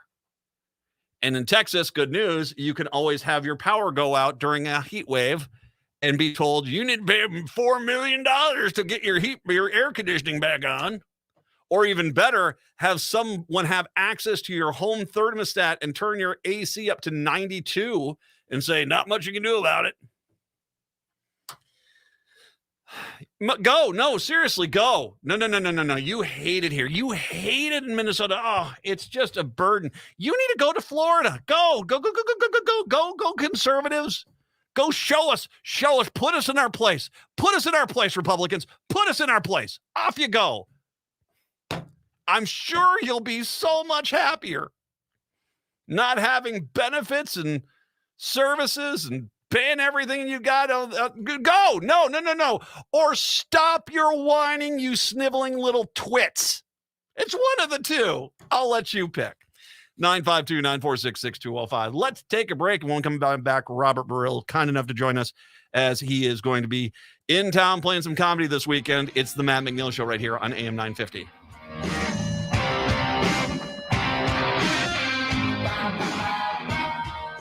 Turn to Auto Technical with your vehicle donation. We have families waiting for a car.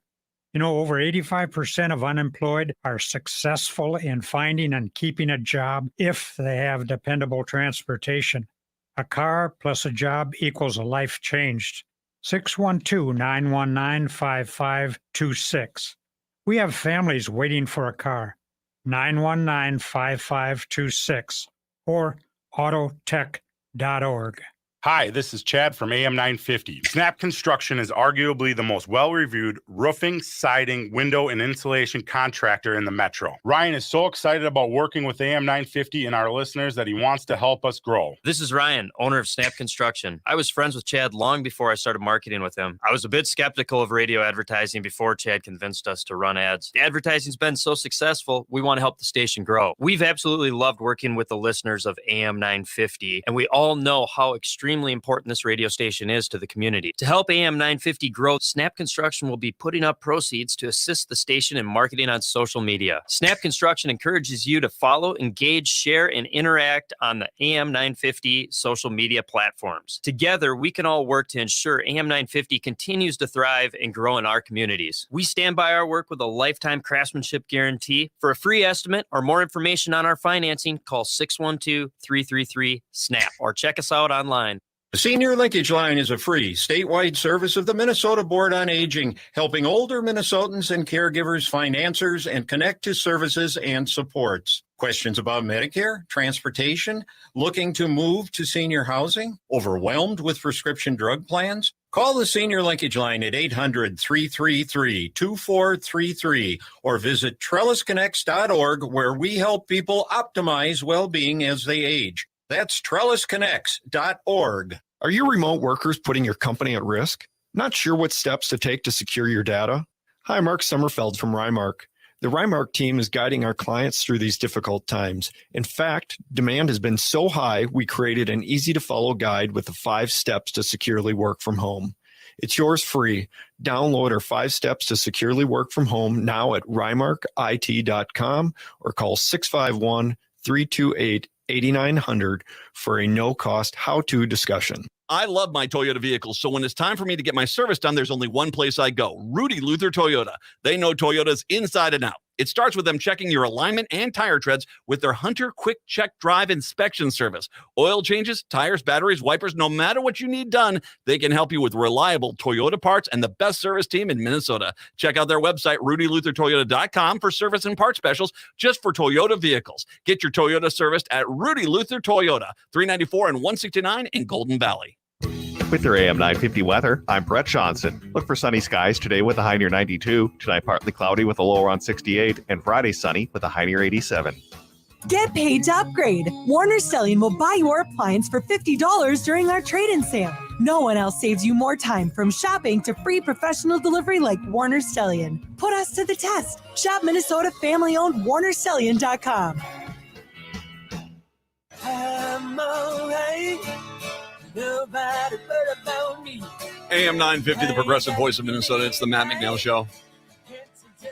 952-946-6205. Robert Burrill is comedian extraordinaire. He is going to be at the Laugh Camp Comedy Bar coming up here on Friday and Saturday, 8 p.m. both days this week. He's kind enough to step. We're going to have him on the air next week, too, just because it's Burrill and he makes me laugh. Hey, Robert, how are you, my friend? I'm good, Matt. Yourself? I'm doing well. You were headlining in St. Louis the last time I saw. That was not that long ago, was it? No, that was last weekend. I was doing the one of the funny bones they have out there. How did it go? Great. It went great. I mean, I've done enough political comedy in enough clubs where I can read a room, and I have enough for both sides too. I have Biden jokes and stuff like that. And so there's like a formula I have too, where I kind of open with, and then I also have some RFK Jr. stuff that's been going really well. Well, so I mean, I can balance that out later on. That's called low hanging fruit, my friend. I mean, my God, that guy's a bag of cats. But I mean, I don't know if you've ever been to Missouri, but low hanging fruit is the only kind that some of those people will consume. So you need to do what you can. St. Louis that's a pretty democratic town, though, still, isn't it? I mean, in Kansas City, Kansas City is kind of they're the Jekyll and Hyde town over there, and they got a real far right element to it, but they got a lot of, I think just because they got good barbecue, that kind of mellows them a little bit. But St. Louis is kind of, it's more on the left, isn't it? Yeah, I mean, I would imagine. A lot of my new material is just kind of issue focused, so I'm not really like coming at it from like a partisan lens as much as like, well, we can all agree this is ridiculous, like the Michelangelo's David thing, the book banning, stuff like that, where I'm not targeting Ron. Well, no one needs to target Ron DeSantis. He's doing enough job of torpedoing himself. But it's not like I'm going after specific Republican candidates. It's just like picking some of the crazier policies and ridiculing those, and that goes over a lot better. No one has walked on stage in those white boots, dude. You need to do that one show. Come on out in the Ron DeSantis white boots. It would be beautiful. If I can ask you, because you just brought up something that I find to be fascinating, because you make me laugh. I think you're one of the funniest human beings I've ever heard in my entire life. I have all of his albums. Everyone should have his albums. They're fantastic. Having watched your career kind of blow up here, and you're getting bigger and bigger and bigger. Do you notice that your comedy writing is changing? I mean, you start off, a comedian seems to start off with kind of more simple one-liners, and then you kind of got into more political jokes. But now, are you starting to notice that you're kind of getting into more of that, kind of larger concept, comedy that you see a lot of the comedians that are successful starting to do more and more of?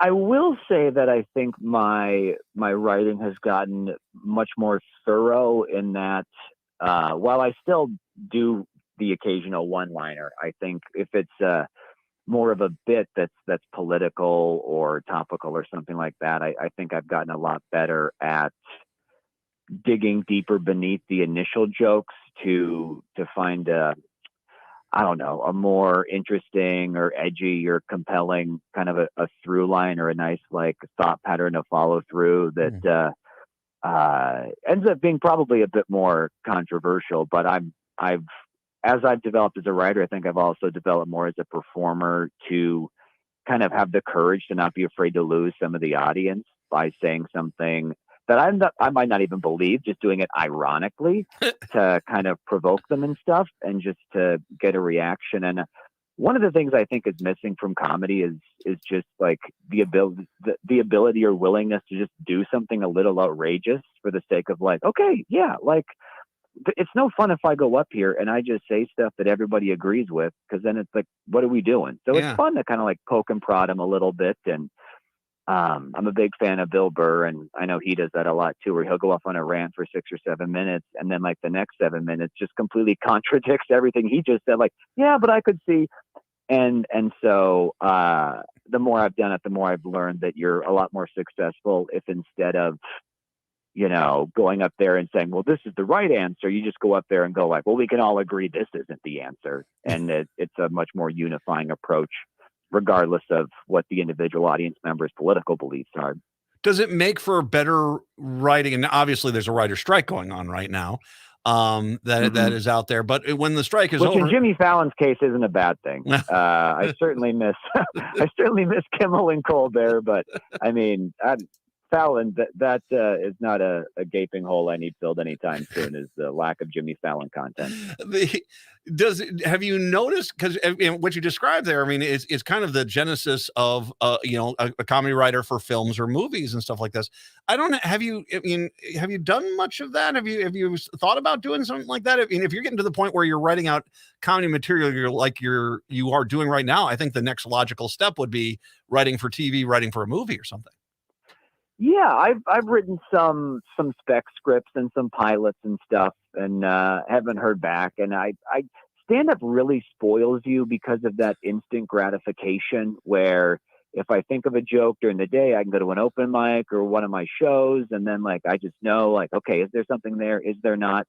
Whereas with a longer work, much more of a commitment, like a TV show or a movie or novel or short story or something like that, I write it down, but then it's like, well, is this anything? And I'm definitely not ruling out doing it in the future, but right now I'm just kind of enjoying where the stand-up writing is taking me. Well, and it's a lot of other people are too, because you are going across the country. I'll ask you, just as someone who's doing a lot of travel. I used to do business travel, which is not what you're doing per se. I mean, not saying you're not doing business, but having to carry stuff and go to meetings and stuff, not fun. But you get to go do the travel here. So have you been able to explore much of the towns you're going to, or is it kind of one of those things where you get in, you go out, do the shows, and that's pretty much it? It really depends on how long I'm in town for. So the St. Louis clubs are nice, the Funny Bones, because that's a Thursday through Sunday. Yeah. So what I'll do is I'll get in Wednesday, and then I have plenty of time to see the sites and stuff during the day and do the shows at night. But if it's just a quick turnaround, if it's a Friday, Saturday, or sometimes just a Saturday, then oftentimes it's just a matter of like getting there, getting the hotel, doing the show, coming back, passing out, getting up and leaving. So more often than not, it's usually at least 2 or 3 days. So I might try to split the difference and just go see 1 or 2 cool things if I have more than a day. But I try not to overdo it because I'll need energy for the shows. Well, yeah, obviously, because that's exhausting. I do this job, man. And as much as this crap fest, I do this, but it's 2 hours and I'm tired afterwards. I'm not in front of a live audience. That is when we used to do the state fair shows. I remember, and you did a state fair show with me one time. I remember getting done with that and doing those. And I felt this felt like I did 4 shows in one show. Doing a live thing can wipe you out. Yeah, that, and then the fact that it's like 100 degrees out every day now. The second you step outside the door, it is even more exhausting without, doing any kind of exercise or physical activity. St. Louis is breathing and existing out there. St. Louis is nasty. St. Louis is nasty hot, man. Yeah, I mostly just stayed in the hotel and watched baseball games on the TV, but you can't even venture, even like times where you'd think, okay, maybe it'll be a little bit cooler, like 5 or 6 o'clock. Nope, 96. 96, and it's just humid, and they tried to convince me one time to do a bike trip on that train line that they run from, I wasn't going to do the whole thing because I'm not insane, but it was from St. Louis to Kansas City. There's a train line that they've converted into a state line thing, man, and they wanted me to do this thing and go to wineries and do this thing. And I said, well, when do you want to do this? I said, July. I said, not in a freaking million years. Are you crazy? To winery? To dehydrate yourself? You could, it's like, is this trying to kill me? It's, 100-degree bike days and then stop in for some Pinot Noir while I pass out.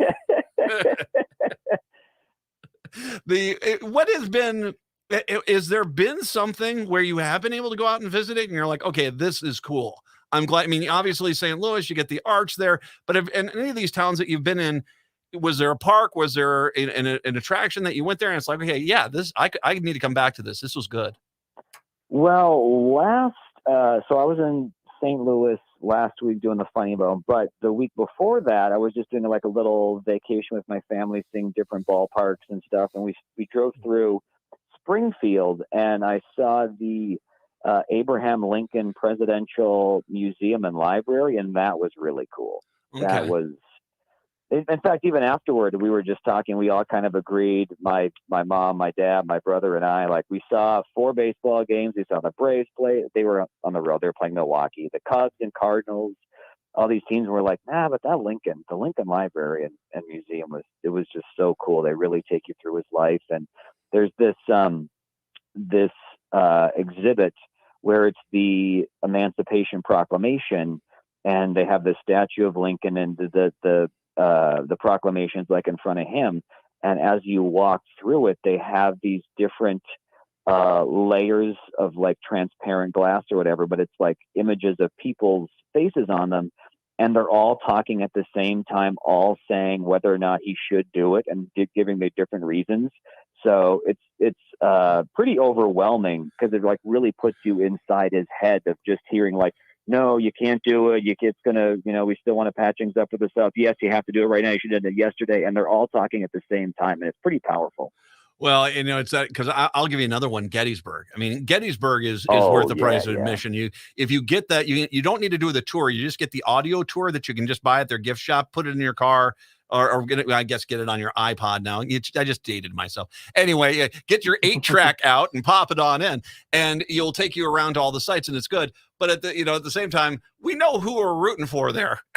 It's like, you know, yeah, we can all agree who the bad guys were for that one. At least most of us, I think. But well, the Republican Party seems to be a little bit more conflicted, but at the same time, no, there are these gems out there, like you said, and that's one nice thing too. And it's very cool that you went and did that with your family because, I mean, there's a lot of America. We think sometimes just of the big cities, New York, going to LA, something like that. But the reality is, in a lot of towns across the country, there's a lot of real cool things that you should try to make time to go see. Oh yeah, because I'm such a political dork, the presidential museums are something that's always on my checklist if I'm remotely in the area. I did a club in Grand Rapids, Michigan, a few years ago, and that was the Gerald Ford one, which was, I mean, considering his presidency was only like a year and a half or something, it was still pretty cool. And I mean, doesn't matter how, it seems like it doesn't matter how little time you spend as president. There's, you know, everybody's got firsts and things that I mean, not getting indicted 3 times and impeached twice or whatever. That's, he's in a category all his own. But even somebody like Gerald Ford, where you think, what is this, just like a closet with a football jersey in it? There's still some cool stuff in there. Well, you just made up a good point. So Trump's library, what is it going to be? It's going to be a statue made of hamburgers, and then all the voices are going to come in, and it's just going to be the judges saying, how do you plead? Yeah. Yeah, he's collecting indictments like Pokemon at this point. I think he started with Pornysaur. That was the Stormy Daniels one, and then Spy's Art, I think, at Mar-a-Lago, and now Righty Poo. Like, I think he's caught them all. I think. Well, Georgia, he's still got to get that one, but I think he'll get it. He's going to be getting that one pretty soon. Is that one going to be in Mar-a-Lago? It's got to be. He can't put that in New York. It'd be egged every day. He's got to have to put it down in Mar-a-Lago. I mean, I'm waiting. Someone's got to put out a Trump tour shirt for next year with all of his court dates and stuff on there, right? Like, someone's got to make that. Just seems like great liberal merch is, coming to a courthouse near you. Giuliani's opening for him. The Eras tour, touring like Taylor Swift. Oh God! Except he takes money from truckers. He doesn't give them money like Taylor. He needs them for his defense fund. Did you read? I'm hesitant to go down this path, but did you read the transcript of Giuliani's tapes of his sex tapes? I just saw some before you called skimming a little bit. I didn't go in depth, but even just a glance was like, oh man, that's all right. He said the word boobs a lot, right? Yes, like that's did. not who does dirty talk and still uses boobs. That's I think isn't he the governor from Blazing Saddles? Isn't he the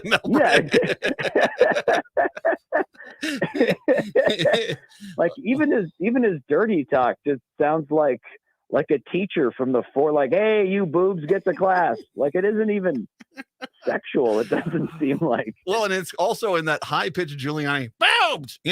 He's just like, oh yeah, I'm aroused.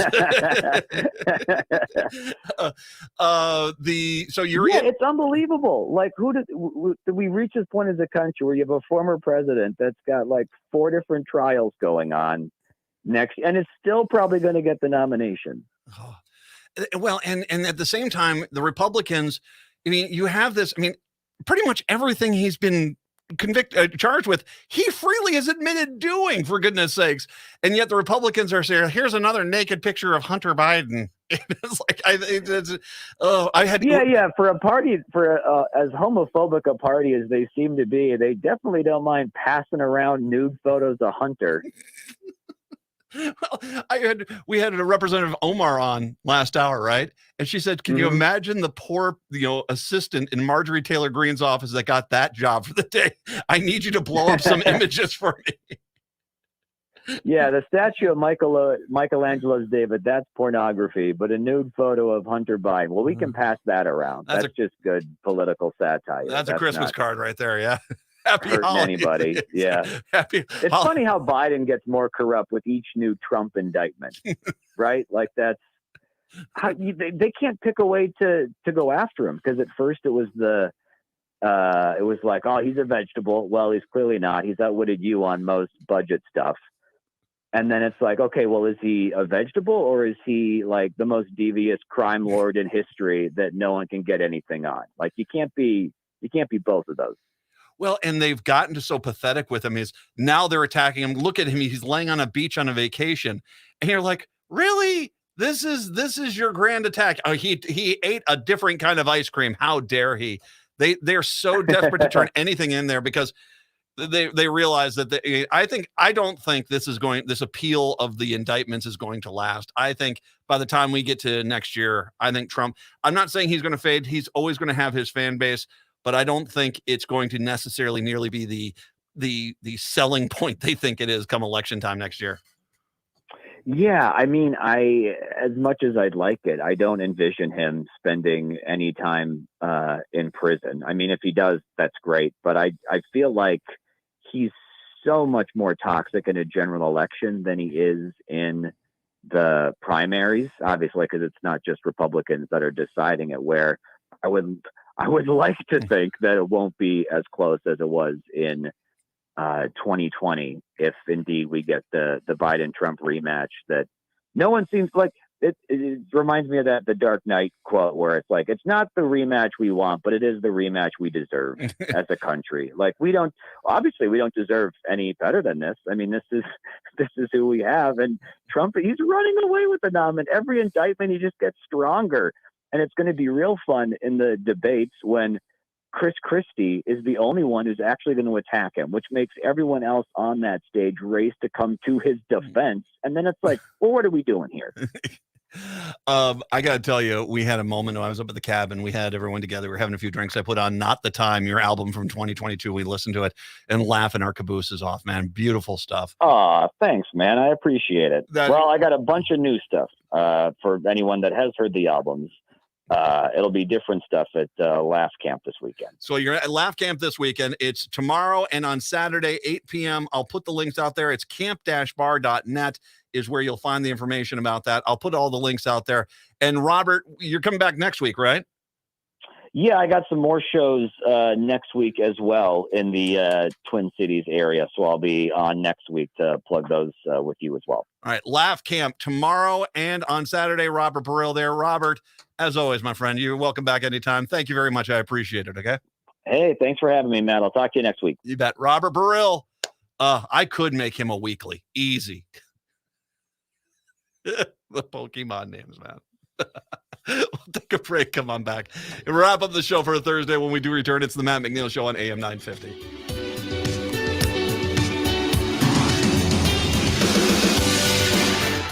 Hi, I'm Rachel Shamblot. My dad is Dr. Scott Shamblot from Shamblot Family Dentistry. A lot of people are afraid of the dentist, but you don't have to be. My dad makes going to the dentist comfortable and even fun. He won't be mad if you haven't seen a dentist in a long time. He just wants to take care of you and your teeth. If you don't see my dad, please see another dentist. Take care of your teeth because they're the only ones you get. Shamblot Family Dentistry in Hopkins and St. Paul. Find them online at shamblotfamilydentistry.com or call 1-800-FIX-MY-TEETH. Hey, Twin Cities, it's Latunji from Latunji's Palette. Get ready for an unforgettable day of celebration at the 5-year anniversary of Latunji's Palette and the Elliott Park Block Party. It's happening on Saturday, August 12th from 12 noon to 5 p.m. We want you to head on over to the 1400 block of Grant Avenue and Park Avenue for a fun Saturday afternoon celebration. We'll have free food, gourmet desserts, and refreshing drinks to keep you satisfied. But that's not all. We want you to prepare to be blown away by our lineup of live entertainment featuring Joe Davis, Tanya Hughes, Desdemona, and yours truly, Latunji, and more. Plus, we'll have a special appearance from WCCO's Shayla Reeves, and we have special vendor rates for anyone looking to help their business or nonprofit gain more visibility. For more info on that, 612-382-2021. That's the 5-year anniversary of Latunji's Palette and the Elliott Park Block Party, Saturday, August 12th from noon to 5. Details at latunjispalette.com. Hi, this is Todd from 30 Bales on Main Street in Hopkins. My co-founder Tom and I developed our restaurant to celebrate everything Midwestern cuisine has to offer. Our upbeat neighborhood gathering place brings together bright personalities, bold recipes, clean ingredients, and craft spirits that play with the unique flavors of the Midwest. The menu at 30 Bales is inspired by seasonal ingredients grown close to home. Find us across the street from the Hopkins Center for the Arts at 1106 Main Street with plenty of free parking. Go to 30bales.com to learn more. Once again, Laugh Camp for Burrill. That is on tomorrow night and on Saturday night, 8 p.m. both nights. 952-946-6205, 952-946-6205. It is pretty remarkable. And we haven't got to what many people think is the easiest case against him, which is the Georgia case. That the Georgia case is him basically saying, I need you to cheat. Cheat. I love cheaters.